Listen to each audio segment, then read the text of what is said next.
24 hours in a completely new country with your go-to camera in hand, those are some of the most exciting hours of any trip. You land here and you can only see through rose-colored glasses, and everything in front of you, everything, it just looks like opportunity. That feeling never felt so strong as it did when a group of us landed in Marrakech, one of the largest cities in the Kingdom of Morocco.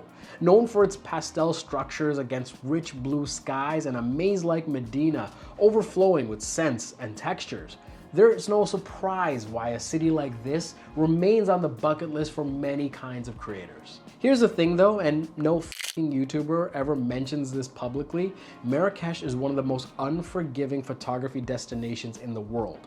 Within the walls of this historic city where the Medina lies, you will experience a rough and confrontational photography experience. While you can mitigate your chances by staying in the distance and trying to sneak some shots and maybe even sell them as abstract, there is so much lost with this approach when we shy away from the rich humanity that occupies a particular space. Now, I want to be careful here because I don't want to conflate this challenging photography environment as a knock against this city, or more importantly, its people. It's quite the opposite. The city of Marrakech, unlike anywhere I've been before, just has a lot less patience for foreign creators. You are not owed anything here, you are not put on a pedestal because of your passport, and any special treatment is going to cost you. Over the course of this trip, we were going to be tested and really find out if we can live up to the ideals that we had as street photographers.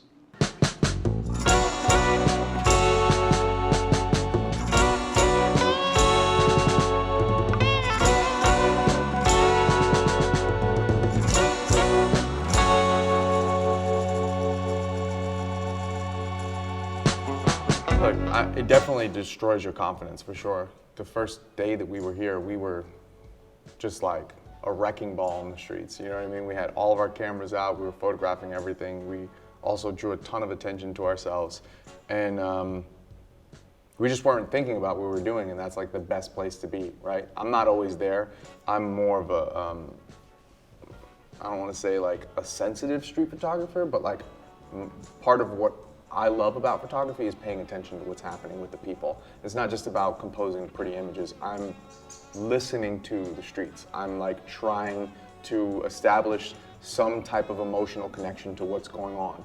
That's where I take a photograph, right? If somebody's interesting to me, or if there's a story playing out, or something just, I don't know, whatever it might be that stands out, it's not just because it was pretty. It's probably because this person had an expression or they're giving off some type of energy, you know? Yeah. And that's why I approach. So for a photographer like me to be in a space like this where I feel unwanted and I'm not invited in, it's difficult. So it changes the way that I shoot. But I don't ever get angry because I'm not Joel Maywitz, right? I'm not like, F you, I'm making this image.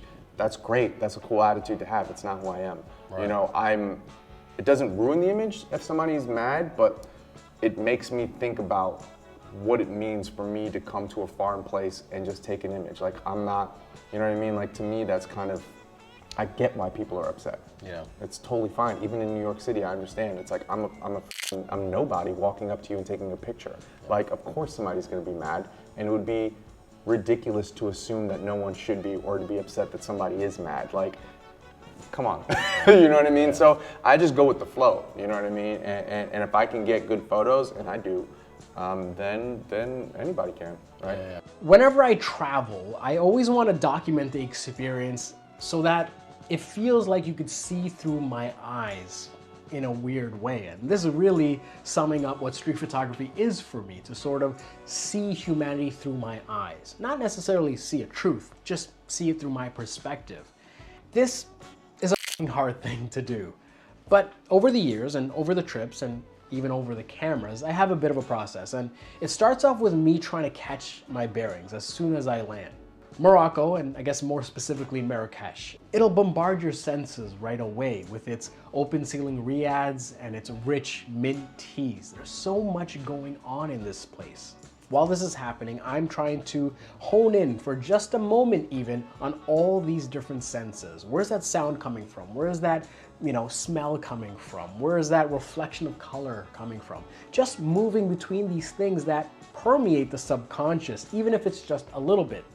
And through this process, I'm always strapped. I always have the camera in hand, and that's where a camera like the X100V really shines. Because of how portable and compact it is, having it in your hand and on at all times is not a big ask to have, especially in a foreign country. Like that go-to 7-iron that golfers will rely on, this X100V was the one that I had with me most times, that saw the most action, that got the most reps. Now, this doesn't have to be the exact camera you choose, but for me, it cuts through the noise because of how it allows me to work.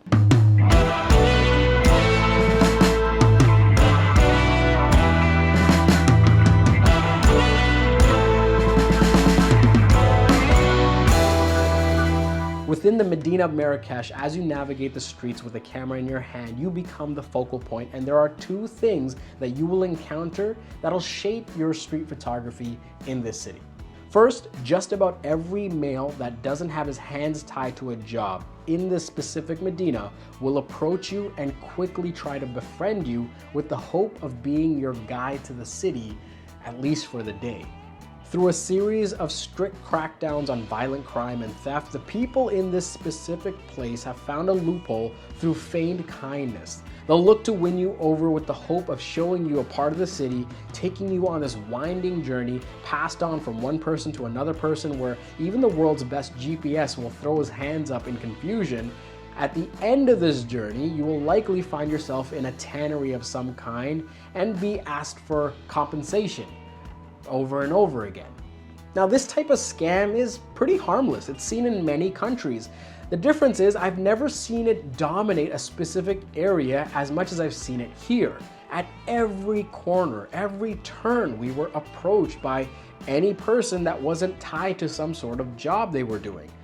It got to a point where we were just like, let's just give in, let's just be inquisitive. Again, as street photographers that want to capture and document the experience as best as possible, let's see what this is all about. And worst case scenario, we'll find a way to get out of the situation when we want to. Just as anticipated, we were passed from one person to another, marked by a bushel of mint leaves, and taken on a tour of the tanneries. Was it worth it? Sure, if only to confirm our beliefs. We really got to see the inner workings of this city. We got to see areas that otherwise we wouldn't have explored or may have thought to be more dangerous than they are. And importantly, it forced us to learn and garner some spatial awareness, especially when we're trying to find our way out on our own. Any projection of negativity here is just wasted energy. If you want to avoid it, the best thing you can do is just sternly decline. You're going to be doing it often, but you do that and you keep moving forward. We never felt like there was any danger toward us at any given time. That being said, it also might be the privilege of the group that we were traveling with. And another way to get some of these people to stop talking to you is ask them for a portrait, which brings me to the second point. People in Marrakech do not want their photo taken. Admittedly, most people don't want their photograph taken in public, but what makes Marrakech unique is how staunchly against street photography this city is.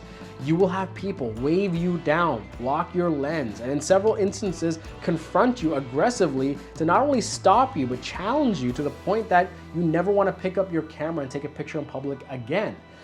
I've personally never experienced this amount of hostility toward photographers, street photography. And it's in their right. Again, people can react however they want to react. The important thing that I think I can communicate here is what the reality is, and ultimately using that and framing that with respect to what you're trying to capture and the story you're trying to tell. And we talked to a bunch of people. We talked to a bunch of people that are helping us throughout the trip, and we got varying reasons. Some people were saying that it was more superstitious, that it was as if you were capturing their soul with the photograph. Some people said it was religious, that it was against their faith to sort of capture these images. And the most prevalent one, I was surprised that this was the number one reason, is that they just don't like it. They just don't like it. They just don't like what tourists have done to the city or turned the city into, and they just don't like this idea. I can empathize with all of that. However, knowing what my intentions are, it's not going to stop me as a street photographer. The best I can do is do it with the best intentions and never disparage the people that I'm capturing, to show them in the best way possible.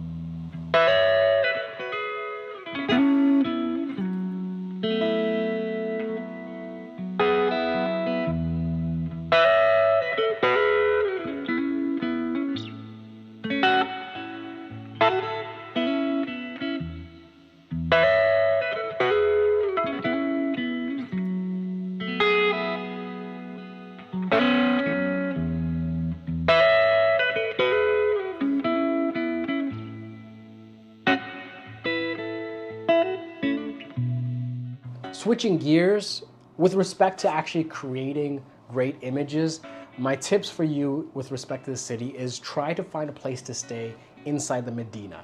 What we did is we found a riad that was inside the city, close to the walls, to the gates where we can easily get to the airport if we needed to, or get to another city. But every morning when we woke up, it wasn't a big trek to go and start practicing our photography. We would then plot out each day of, all right, let's go and explore this area and just go and get lost. It is long, winding roads, but it's a web that all connects, and you will start to see landmarks, and you'll start to find a road that's a little bit wider than the other, and you might recognize the goat on the corner from the first time you passed it by. It's not so complicated that you're gonna die here, okay? We're not talking about Theseus and the Minotaur here. You don't need a thread to carry you around. It's these things where, as a street photographer, I think you should look forward to. Look forward to getting lost in a city like this, where from our experience, there wasn't this, during the daytime, constant threat of danger or violence against us. No, at the end of the day, the only sort of confrontations we had were when we had our camera up to our face and someone didn't like that we had a camera to our face. The other thing I'll say is that I actually felt that the 35mm focal length was a bit too tight in these environments where these roads were quickly turning and winding and getting narrow. I am someone that is comfortable to getting close for the shot. How you compose is totally up to you. Looking back, I wish I had gotten the wide conversion lens beforehand and used this as a 28mm in this environment. When I used the 28mm equivalent on other cameras that we brought on the trip, it felt more enjoyable. I also used the 16mm 2.8 from Fujifilm, and at least with that, I felt like, okay, I can capture more of the scene. So this is my personal taste, but I would recommend a 28 equivalent for the city of Marrakech. And then having a second option, be it a 50 equivalent or 75 equivalent that you can switch to when needed. Based off a conversation we had where I'm like, that's gonna be the hardest moment in your photography is when you start asking yourself why, you know?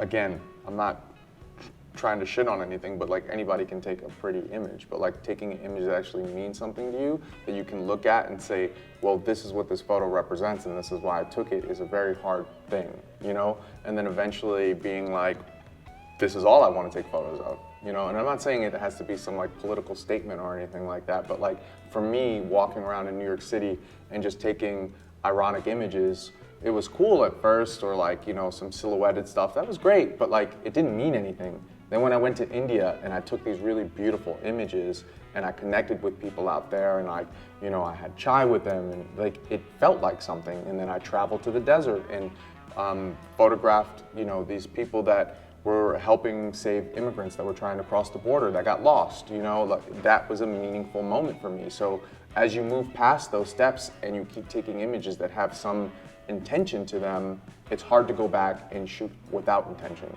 anymore. Right. You know, so when I'm in New York and I'm photographing, I'm thinking about what is New York, what is the city that I love, that I came from, that I recognize, and that's what I want to point my lens at. You know, so just saying to yourself, you know, as you say yes when you take the photo. I'm saying yes in the way that like I understand why I'm taking this photo. Yeah. We had spent days in Marrakech, and while we were getting some fantastic results, we were beginning to feel like we were over-indexing on this city, especially with the tight schedule we had. The city felt smaller and left us wanting more, to explore and see what else this country had to offer. Is there a place in this kingdom that was more open to photographers, where you could truly share your craft and build more of a human connection? A place that we could travel to by road and still make it back safely for our flights? Well, our driver said he knew just the place.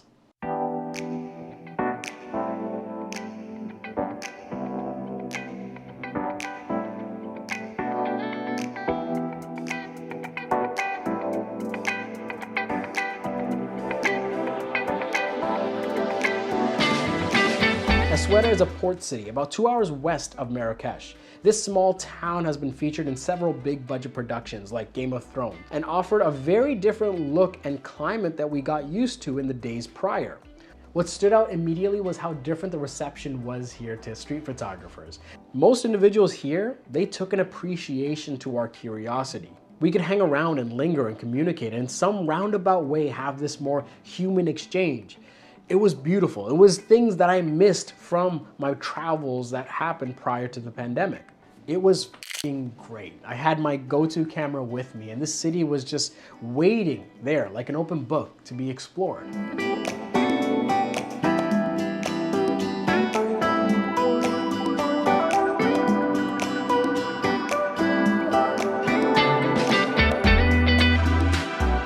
We often hear about photography as a journey, but rarely do we get to see it. I wanted you all to see the experience here, to get a truer picture of what it was like to explore street photography in Morocco as a visitor. Through the thousands of steps and pictures across our trip, what became even more of a reality for me after this trip is that street photography, that term, it's not describing the art itself. It better describes the artist. What are you willing to do to practice what you love? How much are you willing to endure to document the world around you? Will you continue to press the f***ing shutter? It's a type of work that pulls from many different genres: documentary, journalism, fashion, architecture, landscape, travel, portrait. Throws them all together in this vicious and frenetic manner with the hope of creating this magnetic mirror for humanity. Whether it's what you do for a living or part of your work or just a hobby, street photography is one of the most honest expressions of the world around us and something that allows you to discover more about yourself the further the rabbit hole down you go. There's always going to be the debate of privilege and access in this space, in this genre, and frankly, there are some uncomfortable conversations worth having. I'm not going to tell you how you should approach your street photography. What I will share for those that are looking to get in, that are a little bit newer, for those that want some guidance, is that look at your intentions as a street photographer and see how they align with your values. The stronger these two things align, the easier it'll be to continue down this unforgiving journey.